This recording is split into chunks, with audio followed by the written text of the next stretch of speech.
Samuel Decker Thompson wrote, "We are all just a car crash, a diagnosis, an unexpected phone call, a newfound love, or a broken heart away from becoming a completely different person. How beautifully fragile are we that so many things can take but a moment to alter who we are for forever." My phone call came on February 28th, 2016. It was an unseasonably warm and beautiful day. My daughter and I were sitting at the kitchen table, she doing homework, I working on a watercolor, when the vibration of my phone broke the silence. I saw my husband's name light up the screen, and I knew that there would always be the life before that phone call and the life after. "Just tell me fast," I answered. Through his tears, he told me that my son was being life-flighted to University Medical Center in Salt Lake. He didn't know much other than Justin couldn't feel anything from the chest down. The girls and I slipped on shoes and were out the door in a matter of minutes. I spent the hour and 20-minute drive to the hospital tormented by worst-case scenarios. Chest down could mean he couldn't feel anything from basically the bottom of his neck. I was picturing a paraplegic. I called my mother and had her inform my 8 brothers and sisters, my extended family, and my best friend. And strangely, I felt calm and I felt peace. We arrived at the hospital just as they were wheeling him into surgery. We were each able to see him before he went in, and as I leaned over to kiss his forehead, he reached up and touched my face. Relief overwhelmed me as I realized that he would have the use of his arms. As we waited the nearly 6 hours that he was in surgery, we learned about the day. Justin, his dad, and a friend had headed out to the desert for a leisurely dirt bike ride. No one knows exactly what happened, but Justin, who's a skilled and experienced rider, had somehow come off his bike. He didn't have any visible injuries. There wasn't one scrape, bruise, or scratch on his entire body. He had just landed perfectly to break his T5 and T6 vertebrae and in the process crush his spinal cord. My son would most likely never walk again. It was late Sunday night when he was wheeled into the neurocritical care unit. We were able to see him briefly before he was carried to sleep again by the drugs. The girls and I headed home to sleep, and Jeff took up residence on the couch in his room. Monday morning was crazy. He was coming to grips with the severity of his injury. He was in a lot of pain, and all he wanted to do was eat grapes. Justin was still Justin. He was teasing the nurses, asking the surgeon difficult questions, and he was excited to meet his physical therapy team and get started on the road to living again. During this time, my usually quiet, shy, and private self was having an internal conflict. I knew that he was going to need a lot of love, support, and help on this new journey through life, and I knew that that meant that I was going to have to share this story. I told my husband that I was going to post what had happened on social media. We needed prayers, we needed support, we needed love. So with a shaking hand, I wrote, "You know when life doesn't exactly go as planned?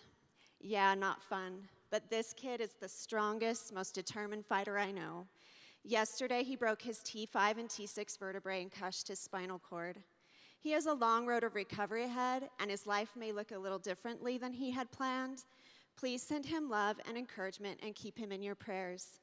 He's a fighter, and we appreciate all the love and support for him and our family." And that's when it began. He had more visitors than they had ever seen in the ICU. Friends from high school, friends from college, people from work, people he had met years ago. Family flew in from everywhere. Distant relatives wrote notes and showed up at the hospital. The motorcycle community rallied, and people he'd never met but who had heard of him came to cheer him up and let him know he wasn't alone. We were all getting Facebook and text messages from everyone letting us know that he was in their prayers, their hearts, and that they were sending healing energy our way. And it didn't stop there. We were all being supported and loved. 2 days after the accident, my youngest daughter had her drill team review. Before the review began, her coach announced to the crowd what had happened to our family. They dedicated the night to us, and they passed around a bucket that gymnasium filled with money. The money was sweet and helpful, but the real miracle of that night for us was the realization that we would not be walking this path alone. Our hearts were multiplied to include hundreds of hearts across the country and the world, all wanting one thing: the best possible outcome for Justin. We witnessed firsthand the healing power of love as his 2-week sentence in the ICU was reduced to a time served of 4 days. And this is when Justin opened up on Facebook about his injury. As some know, I crashed my dirt bike on Sunday, which in turn crushed my spinal cord, leaving me paralyzed. Now, paralyzed is a scary word, and I would like to help everyone understand that it does not change anything about who I am, what I love, or the things I plan to do. At the moment, I feel great. My head is sharp, my memory is perfect, and I have the full use of my arms. I cannot, however, feel anything or move anything below the bottom of my sternum. Now, doctors doing their jobs to the best of their abilities are not able to give me any predictions on what the future holds, although I've been making progress far ahead of the normal curve, which is hopeful for many. I would like to ask everyone reading this to not be so concerned with the future, because I know that the future is no darker than it has ever been before. Justin was quickly becoming a source of inspiration for everyone who came into contact with him. None of it was easy, but we were discovering that by sharing our story, by being authentic, and by believing that God knew more than we did, that life would give us exactly what we needed to grow into the people we were sent here to be. It all began with being vulnerable. Brené Brown says, vulnerability is the core, the heart, the center of meaningful human experiences, end quote. It's easy for us to share our joys, and we should share our joy. I love seeing other people's joy.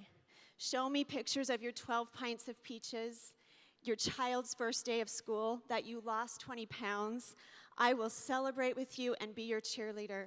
But when life is hard, when things go wrong, you can share that too. I'm not telling you to air all your dirty laundry in a public way. Some things are private. But sometimes life is too big to handle alone.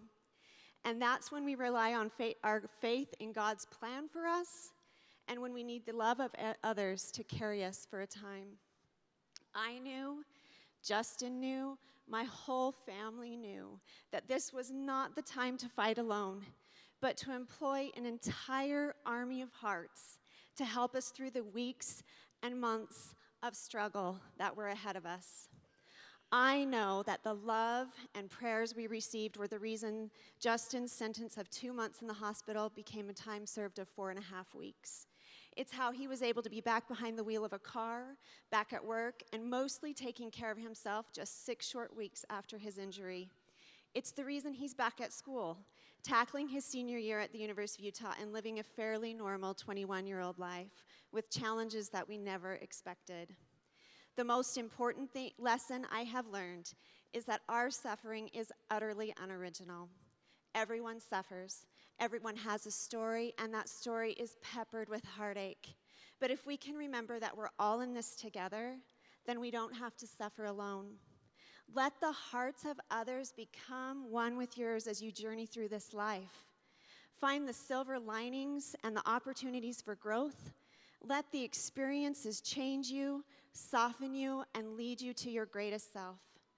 As time passed and I understood the power of love and connection and developed faith in the path we were given, I shared this. On the day I'm writing this, it's been 83 days. 83 days since my family's life changed forever. 83 days in which we have learned a lifetime of lessons on love, friendship, gratitude, resilience, and the importance of living life to the fullest. 83 days, and I still catch my breath sometimes when I see my beautiful son in a wheelchair. It's still unexpected. It's still new. I don't have life figured out, and there isn't much I know for sure. But one thing I do know is that sometimes life will be sharp, and it will pierce you in ways you never expected. And when it's inside, ripping you to shreds, is the exact moment you find out who you are. That means that we've had 83 days, 83 life-filled days of discovering ourselves through heartache, tears, change, monotony, hard work, laughter, joy, hugs, kind words, and sometimes not, difficult realities, and happiness. We are embracing Plan B, and it's a crazy, beautiful mess of a life. I wish I could tell you that this is a story about a miracle healing, but it's not. My son is a paraplegic, but he is also a son, a brother, a grandson, a cousin, a nephew, a friend, a scholar, a hard worker, an inspiration, and so much more. This is his and our new normal. There are good days and bad, and there are highs and lows, and the challenges are many and daily. A few days into his hospital stay, Justin was talking to some friends when he said, "Every time I have come to a curve in the road, it has always led me to a better place."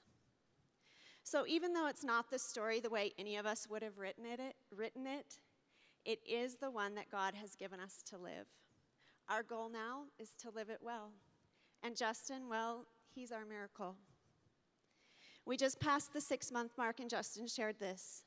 The lesson I'm thinking about today is that you never know where you will be in 6 months, but it will be here before you know it, so you might as well start working for what you want. I close in gratitude and a simple statement. There is joy and love to be found on every path when you choose to let God and love be your guide. Thank you for sharing your love with me today.